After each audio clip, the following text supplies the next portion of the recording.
Hello दोस्तों, ladies and gentleman, नमस्कार, सत श्री अकाल, आदाब। मैं हूं आपका दोस्त एंड आपका होस्ट जसपाल ढिल्लों और आज मैं हाजिर हूं फोटोशॉप हिंदी ट्यूटोरियल्स का एपिसोड नंबर 77 लेकर। ये ईमेल रिक्वेस्ट मुझे मोस्ट रिसेंट अनिरुद्ध जी की आई है तमिलनाडु से। ये उन्होंने मुझे फोटो भी भेजी है और कहा कि वो फोटोग्राफर हैं, वो साउथ इंडिया की जो टेलीविजन और फिल्म इंडस्ट्री है और जो मॉडलिंग इंडस्ट्री है उसमें ये फोटोग्राफर भी हैं। अनिरुद्ध जी का सवाल ये है कि कलर फोटो को ब्लैक एंड व्हाइट करने का सबसे आसान और सबसे अच्छा तरीका कौन सा है। अनिरुद्ध जी, ब्लैक एंड व्हाइट बनाने के कई सारे तरीके हैं। सबसे पहले आपको एग्जांपल दे दूं, आप सबसे पहले तो इसी कॉपी कीजिए, शिफ्ट कंट्रोल यू दबा के अनसैचुरेट कर दीजिए। ये देखिए फोटो ब्लैक एंड व्हाइट हो गई। एक ये तरीका है। दूसरा तरीका है जो आम लोग इस्तेमाल करते हैं और फोटोशॉप CS5 के बाद से है, उससे पहले वालों के लिए भी है, लेकिन CS5 और 6 में ये डायलॉग बॉक्स स्पेशली यहाँ खुल के आता है। वो है आपका ब्लैक एंड व्हाइट फिल्टर। आप यहाँ पे आ जाइए नीचे। जब आप यहाँ पे आते हैं तो जो नई एडजस्टमेंट लेयर खोलिए और उसमें से आप यहाँ पे ब्लैक एंड व्हाइट चुन लीजिए। तो ये देखिए ब्लैक एंड व्हाइट चुनते ही ये एक black and white dialogue box खुल जाता है आपका।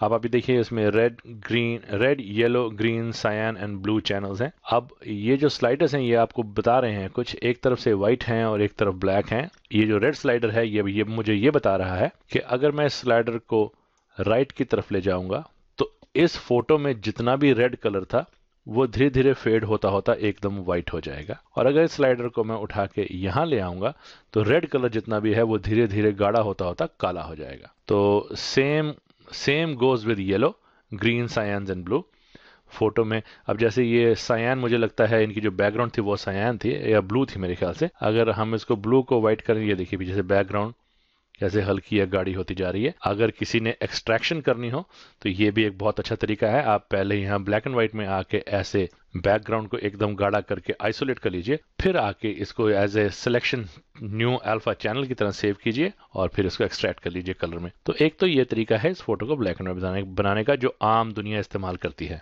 मैं क्योंकि अब फोटोशॉप काफी सालों से इस्तेमाल करता हूं और मैं हमेशा एक तरीका मैं लेजी हो गया हूं मैं हमेशा यही ढूंढता रहता हूं कि आसान से आसान तरीका क्या है और वो सबसे कारगर भी साबित हो। तो जो मेरा फेवरेट तरीका है इसको भी मैं बंद कर देता हूं यहाँ से, लेकिन ये अभी है यहाँ पे, दोनों कंपेयर करेंगे। सबसे आसान तरीका है, आप चाहे यहाँ से लेयर से आ जाइए लेकिन यहीं पर रहते हुए एडजस्टमेंट लेयर में जाके जो स्टेप मैं बताने जा रहा हूं वो करने से पहले बस एक बात ध्यान रखिएगा कि आपका फोरग्राउंड कलर ब्लैक और बैकग्राउंड कलर व्हाइट होना चाहिए।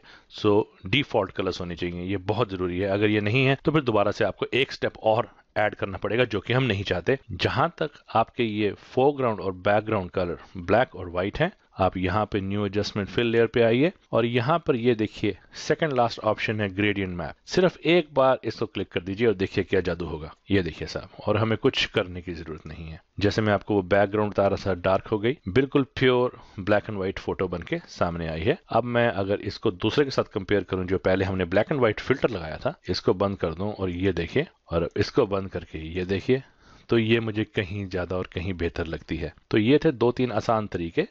और एक और तरीका भी है, वो लंबा वाला तरीका है, लेकिन उसमें भी आपको कंट्रोल काफी ज्यादा मिलता है। लेकिन जब से मैंने ये डिस्प्लेसमेंट मैप का ये फायदा ढूंढ के निकाला है उसके बाद से मैंने अपनी फोटो को ब्लैक एंड व्हाइट करने के लिए कोई और तरीका नहीं किया। लेकिन आप क्या कर सकते हैं, इसकी एक कॉपी कीजिए, शिफ्ट कंट्रोल यू करके डिसैचुरेट कर दीजिए, फिर से इस ब्लैक एंड व्हाइट कॉपी की एक और कॉपी बनाइए और इसका मोड ओवरले कर दीजिए। अब ओपेसिटी अपनी स्वाद और टेस्ट और कलर के हिसाब से कम कर दीजिए, तो ये भी देखिए कुछ वैसा ही असर लेके आता है। यहाँ पे 4-5 स्टेप्स इन्वॉल्व हैं, लेकिन कंट्रोल थोड़ा ऑफ कोर्स यहाँ ज्यादा है। लेकिन जो मैं डिस्प्लेसमेंट मैप को यूज करता हूँ उसके बाद किसी और कंट्रोल की जरूरत रहती नहीं है। तो अनिरुद्ध जी, मेरे ख्याल से मैंने आपके सवाल का जवाब दे दिया। आपने मुझे ये सवाल करीबन 1.5 महीना पहले पूछा था देरी के लिए माफी, लेकिन क्या करूं, मेरे पास इतनी ईमेल्स और इतनी रिक्वेस्ट इकट्ठी हैं कि मैं सभी को एक ही हफ्ते में या 1-2 हफ्ते में जवाब नहीं दे पाता हूं। उसके लिए आप सभी लोगों से माफी चाहता हूं। लेकिन मैं ये भी है कि मैं आप लोगों को भूला नहीं हूं। और मैं एक बात जाने से पहले और भी बोलना चाहूंगा कि काफी लोग मुझे अपनी फोटोज ठीक करने के लिए भेज देते हैं।